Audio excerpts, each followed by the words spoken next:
menganggap bahwa yang baik itu dengan ngajak orang ke tempat ibadah. Misalnya dakwah saya itu dari dulu itu bukan utamanya di masjid tapi di kafe-kafe. Karena kenapa? Karena kalau di masjid itu kan sudah banyak. Dan di masjid itu kayak menggarami lautan. Dia sudah orang baik, mungkin tinggal ditingkatkan lagi. Nah, yang jadi tantangan besar dan masalah besar itu kan yang nggak ke masjid. Nah, kita yang datang ke mereka untuk kemudian dengan bahasa yang asik gitu, dengan gayanya yang asik. Benar. Kemudian ngajak mereka untuk jadi baik.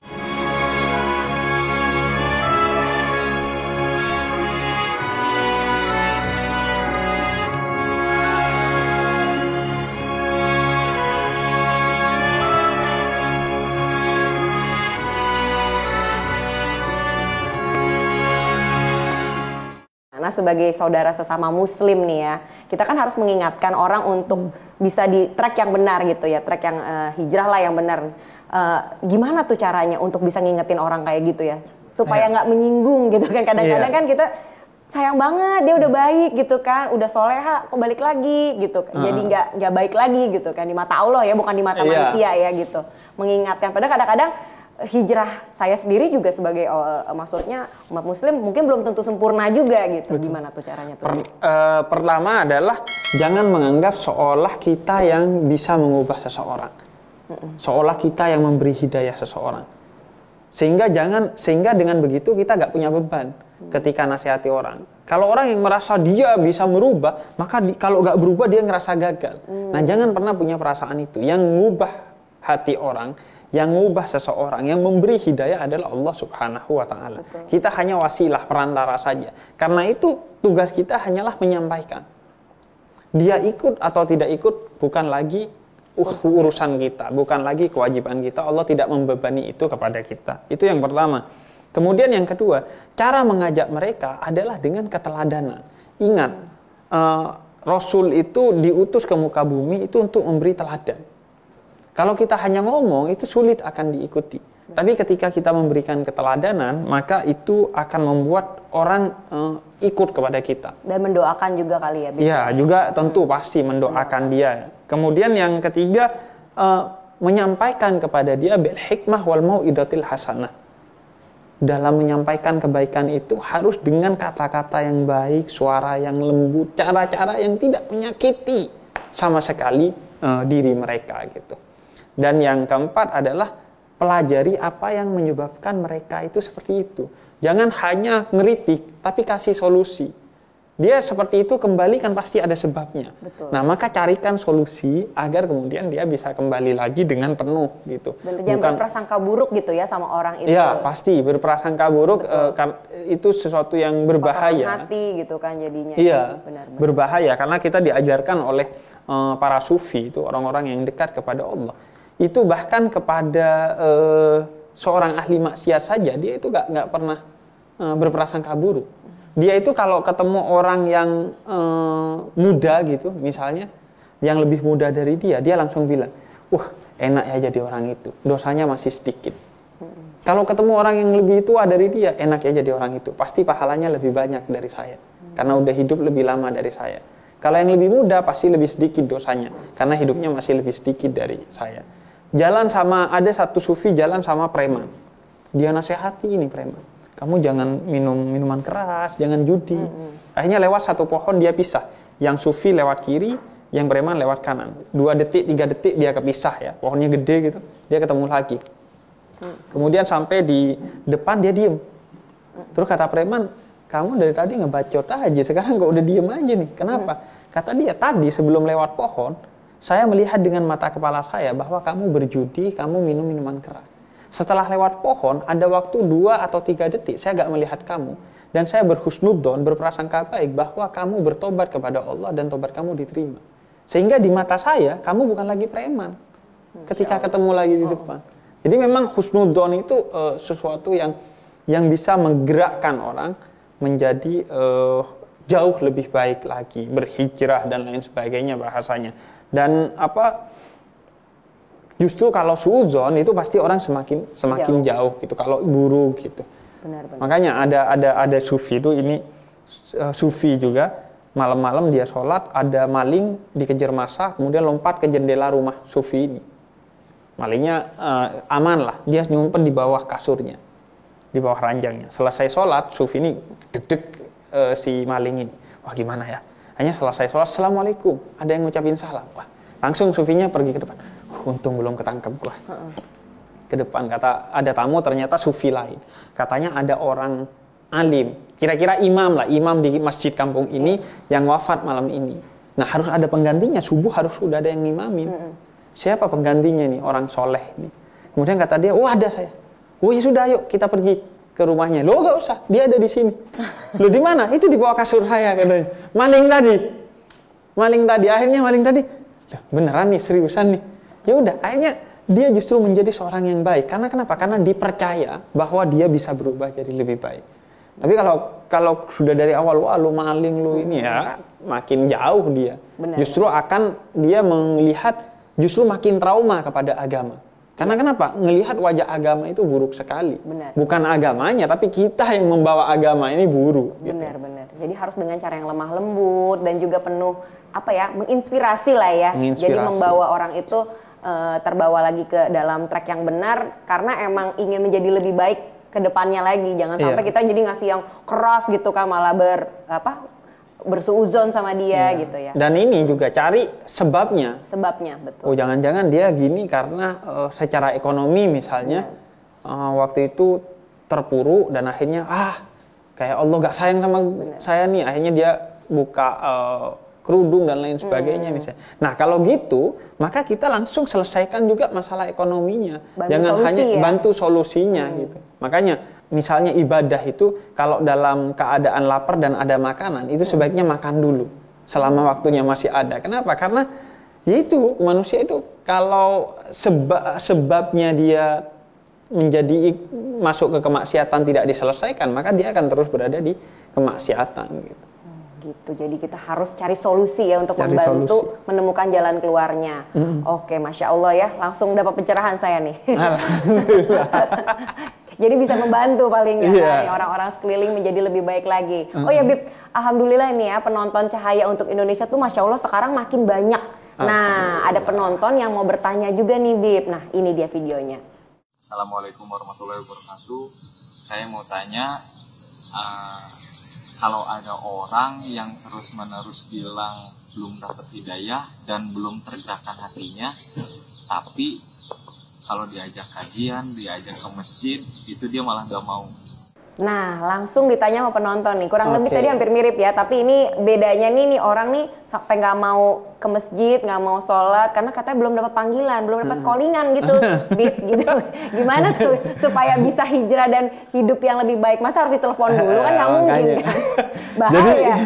Hidayah itu dijemput, bukan ditunggu. Nah, itu pertama sudah yang paling penting. Artinya dijemput. Kalau dihubungin langsung udah nggak hidup dong berarti. Iya.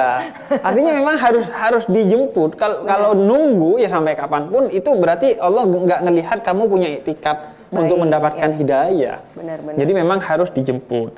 Kemudian yang kedua, kita juga kalau ada orang yang tidak mau ke masjid, ya masjidnya dihadirkan ke tempat dia.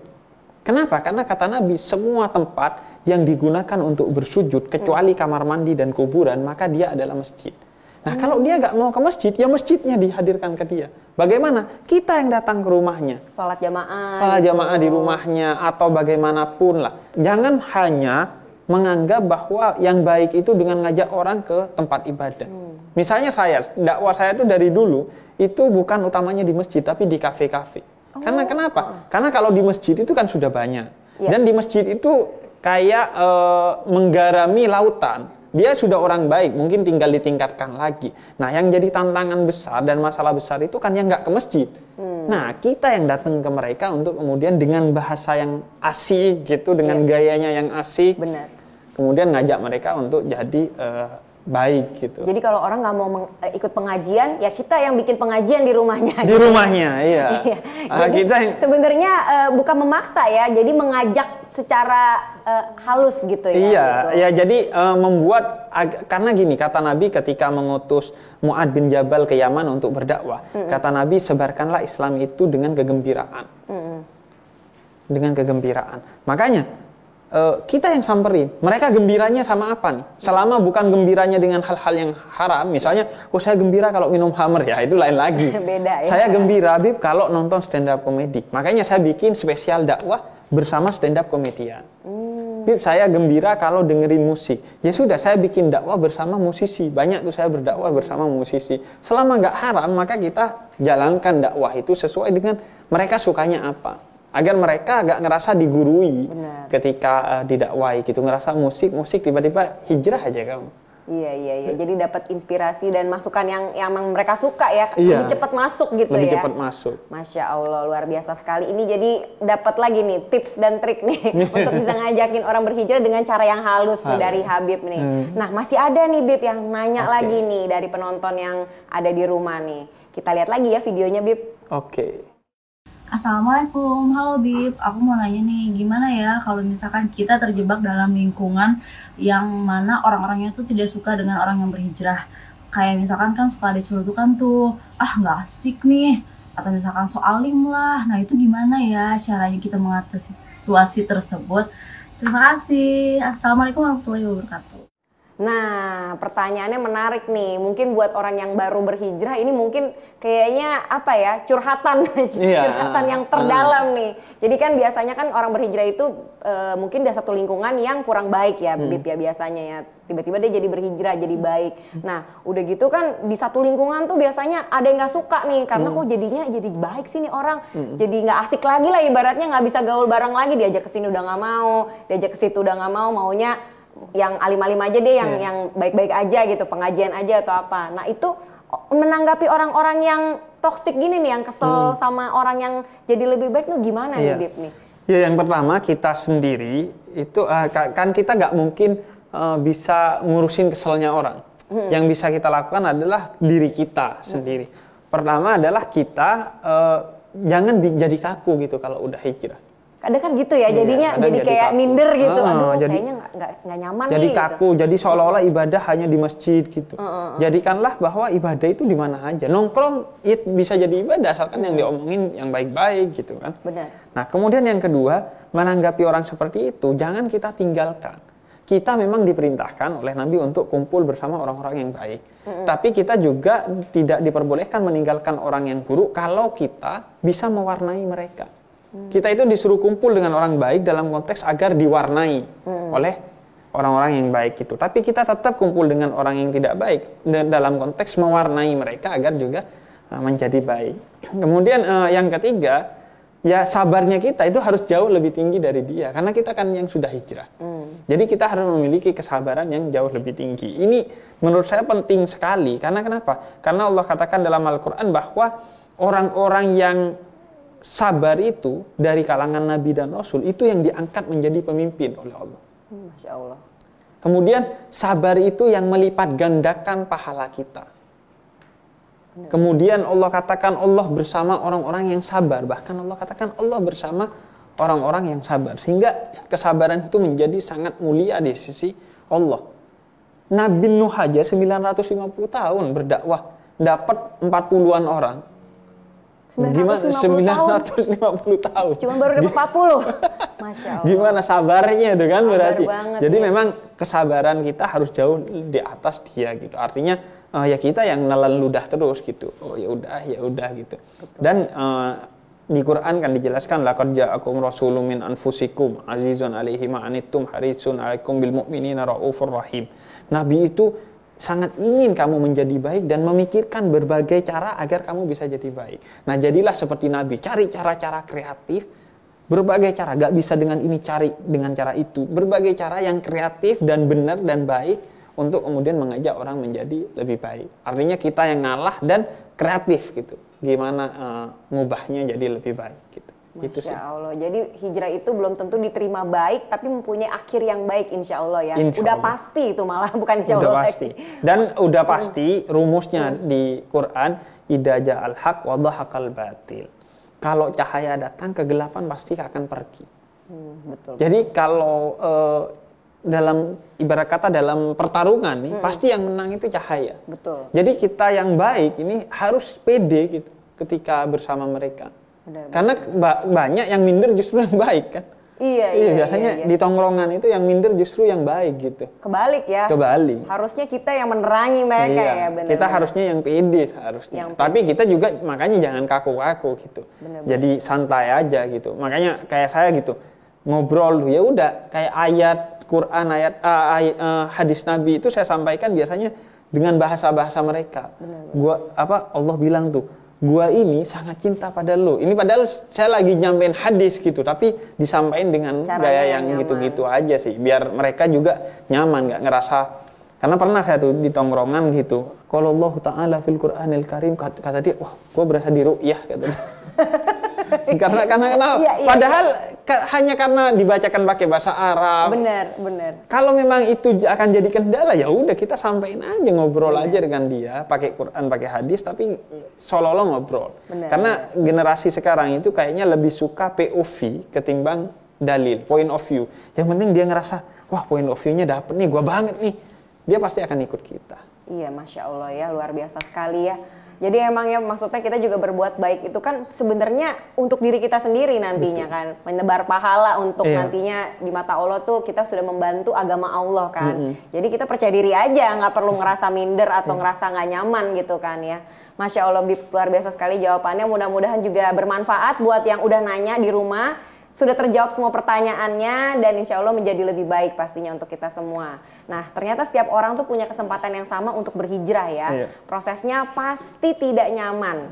Tidak nyaman, tapi bukan tidak apa ya maksudnya, kalau tidak nyaman udah pasti. Cuman kayaknya menurut aku tuh worth it gitu loh. Worth it banget untuk jalanin, berat. Dan setiap orang beda-beda pasti prosesnya. Nggak ada yang mudah lah pastinya.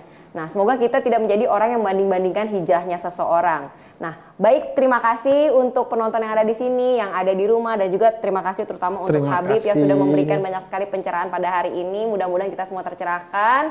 Semoga yang lagi berproses untuk menjadi lebih baik dimudahkan prosesnya. Amin. Dan yang sudah berproses berhijrah makin tawakal dan istiqomah. Jangan lupa untuk like, komen, dan share juga. Siapa tahu mereka yang lihat share dari kamu jadi terpanggil nih untuk berhijrah. Jadi kita sama-sama menjadi lebih baik. Kalau begitu, saya Soraya Larasati dan Habib Hussein yang hadir di sini. Mohon pamit undur diri, mudah-mudahan dimaafkan kalau ada kata-kata yang salah, dimudahkan untuk segala sesuatunya supaya menjadi lebih baik lagi. Wassalamualaikum warahmatullahi wabarakatuh. Waalaikumsalam warahmatullahi wabarakatuh.